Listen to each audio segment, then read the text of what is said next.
নমস্কার বন্ধুরা, সীমার কিচেনে সবাইকে স্বাগত। আমার আজকের রেসিপি আলু পটল দিয়ে হাঁসের ডিমের ডালনা। রেসিপিটা যদি ভালো লাগে অবশ্যই লাইক করবেন। আমার চ্যানেল নতুন বন্ধু হলে চ্যানেলটিকে সাবস্ক্রাইব করার অনুরোধ রইল। আসুন শুরু করা যাক আমার আজকের রেসিপিটি। 6টা হাঁসের ডিম নুন দিয়ে সেদ্ধ করে ছাড়িয়ে নিয়েছি। এবার আমি ছুরি দিয়ে মুখের গাছটা আমি কেটে নেবো। এভাবে মশলাটা ঠিক ভাজার সাথে তেলটা যাতে ছিটে না আসে আর তেল মশলা ভালো করে ঢোকে। সবগুলোই মুখের গাছটা এভাবে কেটে নেব। এবার লবণ দিচ্ছি আর হলুদ দিচ্ছি, দিয়ে আমি মেখে রাখবো। মেখে নিচ্ছি ডিমগুলো। এখানে আমি কড়া বসিয়ে দিয়েছি, তার তেল দিচ্ছি।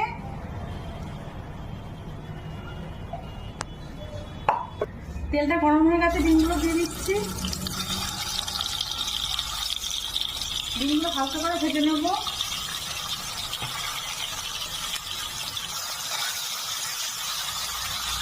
ডিমগুলো দিয়ে নিচ্ছি, হালকা করে ভেজে নেবো, বেশি কড়া করে ভাজবো না। ডিমগুলো ভাজা হয়ে গেছে হালকা করে, তুলে নিচ্ছি। এখানে আমি আলু কেটে রেখেছি, এভাবে কেটে রেখেছি, সেগুলো দিয়ে দিচ্ছি। আলুগুলো ভেজে নিচ্ছি। একটু হলুদ দেবো, তাতে আলুকে ধরে একটা কালার আসবে। আর লবণ দিচ্ছি, দিয়ে আমি আলুগুলো ভেজে নিচ্ছি।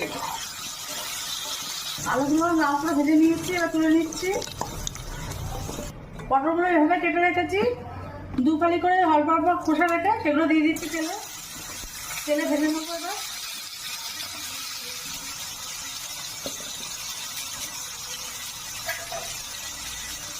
অল্প লবণ দিচ্ছি আর অল্প হলুদ দিচ্ছি, দিয়ে আমি পটলগুলো ভেজে নেবো। পটলগুলো ভালো হয়ে গেছে, তুলে নিচ্ছি। আর দুটো তেজপাতা দিচ্ছি, একটু তেল দিয়ে দিয়েছি। তেলটা কমে গেছিলো, দুটো তেজপাতা দিলাম আর সাদা জিরে দিচ্ছি।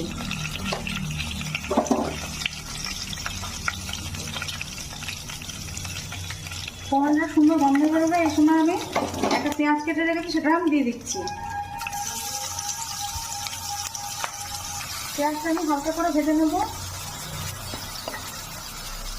পেঁয়াজটা আমি হালকা করে ভেজে নিয়েছি। এখানে একটা পেঁয়াজ আর কাঁচা লঙ্কা একসাথে বেটে রেখেছি, সেটা দিয়ে দিচ্ছি। পেঁয়াজ আর কাঁচা লঙ্কা মশলাটা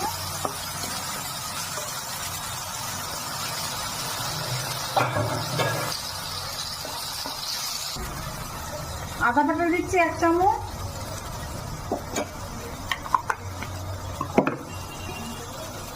রসুন বাটা দিচ্ছি 1 চামচ,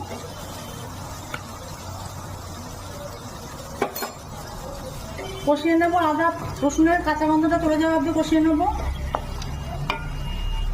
মশলা কষানো হয়ে গেছে, এবার টমেটো কেটে রেখেছি, সেটা দিয়ে দিচ্ছি।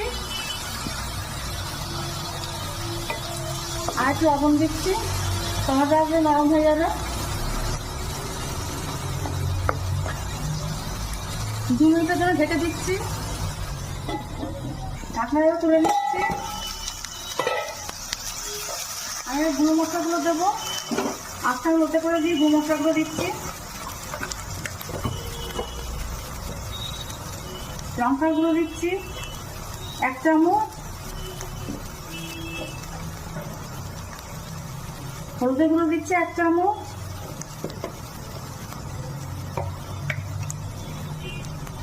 ধনে গুঁড়ো দিচ্ছি 1/2 চামচ,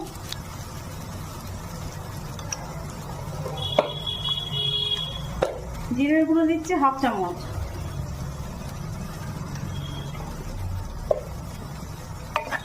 একটু জল দিচ্ছি, সামান্য গরম জল দিচ্ছি।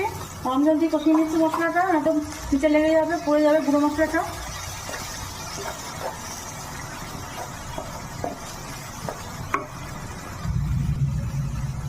কাশ্মীরি রেড চিলি পাউডার দিয়ে দিচ্ছি 1/2 চামচ,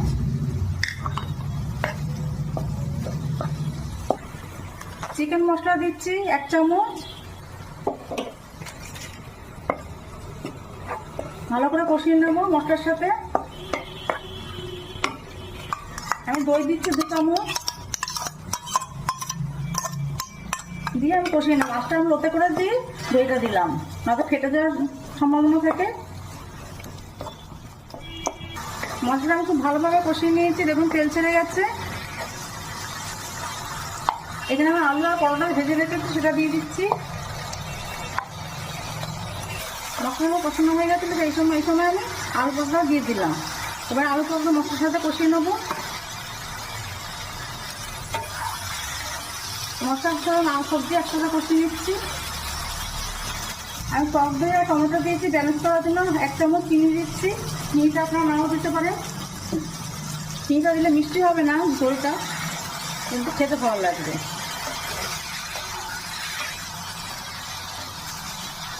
গরম জল করে রেখেছি আরেকটা ওভেনে, সেটা আমি বলে দিয়ে দিচ্ছি। আর ঝোলে দিয়ে দিচ্ছি গরম জলটা, দিয়ে দিচ্ছি ঝোলটা যতটা দরকার ততটাই জল দেবে। আমি 3 কাপ মতো জল দিলাম, গরম জল দিলাম।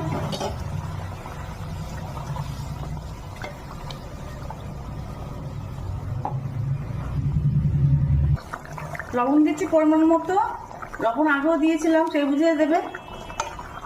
এবার ঢেকে দিচ্ছি 2 মিনিটের জন্য।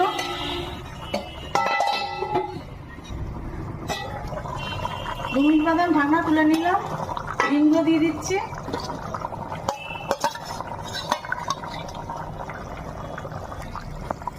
আবার 2 মিনিটের জন্য আমি ঢেকে দিচ্ছি। ঢাকনাটা আমি 2 মিনিট বাদে একটু তুলে নিলাম।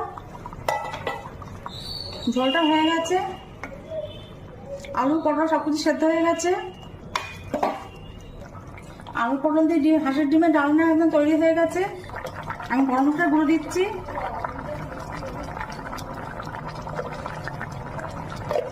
গরম মশলা গুঁড়ো দিয়ে আমি নামিয়ে নিচ্ছি।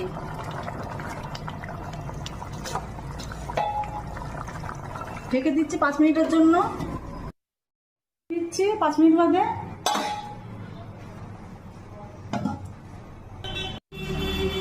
আলু পটল দিয়ে হাঁসের ডিমের ডালনা হয়ে গেছে। রেসিপি যদি ভালো লাগে বাড়িতে অবশ্যই একবার ট্রাই করবেন।